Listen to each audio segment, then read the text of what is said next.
Kembali lagi di Rumah Feni. Kali ini aku akan membawakan cerita bertemakan Kabut Membawa Kenikmatan. Cerita ini aku ambil dari artikel yang sudah ada. Tanpa lama-lama yuk kita masuk ke ceritanya. Malam hari aku gelisah dalam tidurku, mataku tak bisa dipejamkan karena selalu mengingat tentang kejadian yang sudah aku alami. Baru 5 bulan aku bersamanya, semua yang aku punya sudah dia dapatkan. Aku sudah pernah diajak kencan. Tubuhku sudah disentuh oleh lelaki yang sangat aku cintai dan aku sayangi. Aku dalam keadaan sadar menyukai lelaki yang sudah mempunyai pasangan, istri yang sangat dia cintai. Aku tetap saja melakukan hubungan dengannya karena aku merasa nyaman. Dan dia pun memberikan rasa ternyaman untukku. 5 bulan pun berjalan, istrinya mengetahui bahwa suaminya sering kencan denganku. Semua isi pesan kami ditemukan oleh istrinya. Akhirnya aku pun dijebak sama istri lelaki yang aku ajak kencan itu. Aku ditelepon dan aku mengira dia yang menghubungiku. Ternyata bukan. Suara yang kudengar bukan suara dia, melainkan suara perempuan yang sangat menggelegar bagaikan petir yang menyambar telingaku. Aku terdiam tak bisa berkata-kata, caci makian yang kudengar sangat menyiksa hatiku. Tak sadar aku menangis mendengar perkataan yang sangat pedas dari mulutnya. Aku hanya bisa berucap maaf. Hanya ucapan maaf sebab aku tahu aku salah.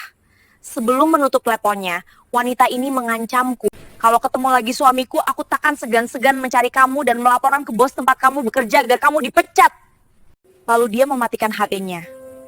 Hanya terdengar suara panggilan telepon diakhiri.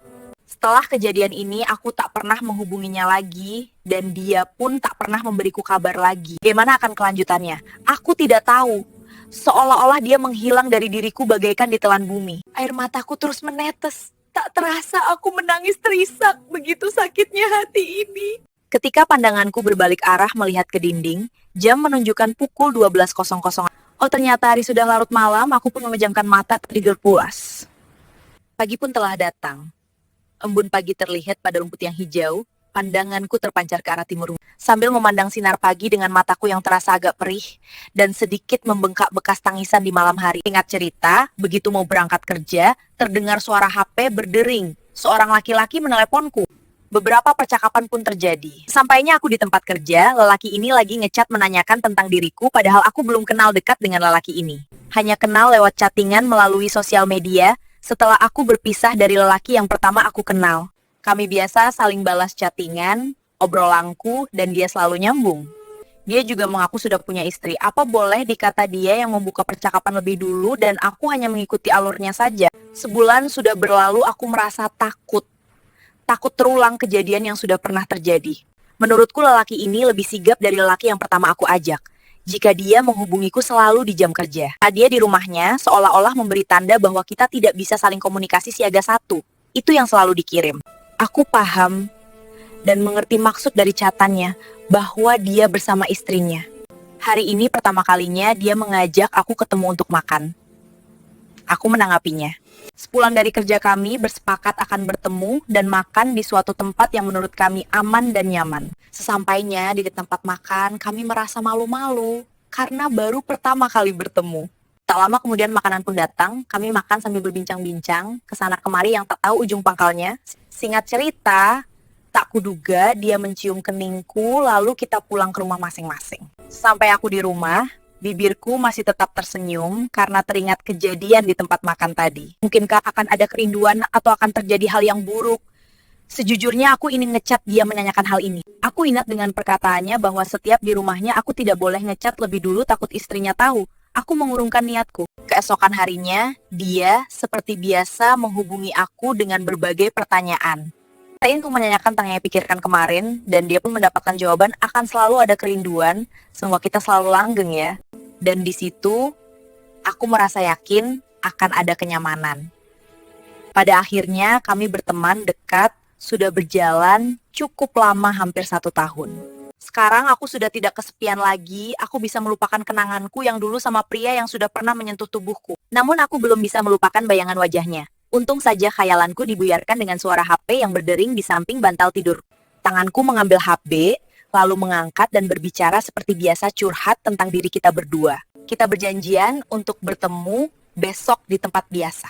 Keesokan harinya, sesampainya di tempat yang biasa bertemu, lalu kami berdua menuju sebuah tempat yang sudah direncanakannya. Tempatnya sangat cocok untuk memadu kasih, apalagi sedang hangat-hangatnya. Aku sadar aku mengkhianati istri orang. Biarpun dosa ini kubayar berkali-kali dengan kebaikan, aku akan tetap punya dosa. Apa boleh buat aku tak bisa menahan hawa nafsuku, aku terhanyut ke dalam pelukannya. Suasana yang sangat hening dan dingin hanya terdengar bisikan kami berdua.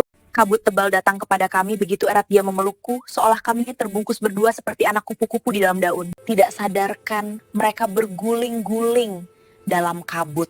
Tidak terasa mereka sudah berada di atas puncak kenikmatan yang begitu sempurna bagaikan kabut terhempas pelagi begitu sempurnanya. Ketukan pintu membuat mereka berdua kaget. Mereka berpikir apa yang akan terjadi. Apakah istrinya yang datang? Mereka menjadi panik. Kemudian mereka pun membukakan pintu. Dan ternyata yang datang itu hanya petugas yang mengingatkan bahwa waktu berkunjung sudah hampir 2 jam dan sudah habis. Oh, kami kira ada apa? Baik Bu, terima kasih sudah mengingatkan. Beberapa hari kemudian, hubungan mereka pun ketahuan. Mbak, saya tahu kamu ada main dengan suami saya, jangan ngeles ya.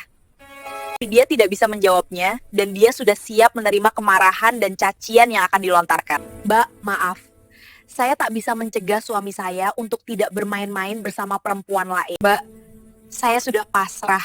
Biar kami saja yang terkena virus dan penyakit terkutuk itu. Lah, maksudnya bagaimana? Saya gak ngerti. Ya, kami terkena virus dan penyakit yang paling terkutuk itu. Semoga Mbak tidak kena. Dia pun menutup teleponnya. Seketika Mbak ini pun lemas mendengarnya, dan cerita pun berakhir. Pelajaran apa yang bisa kita petik dari kisah ini? Tulis di kolom komentar. Terima kasih yang punya cerita ini. Saya Feni, pamit undur diri. Bye-bye.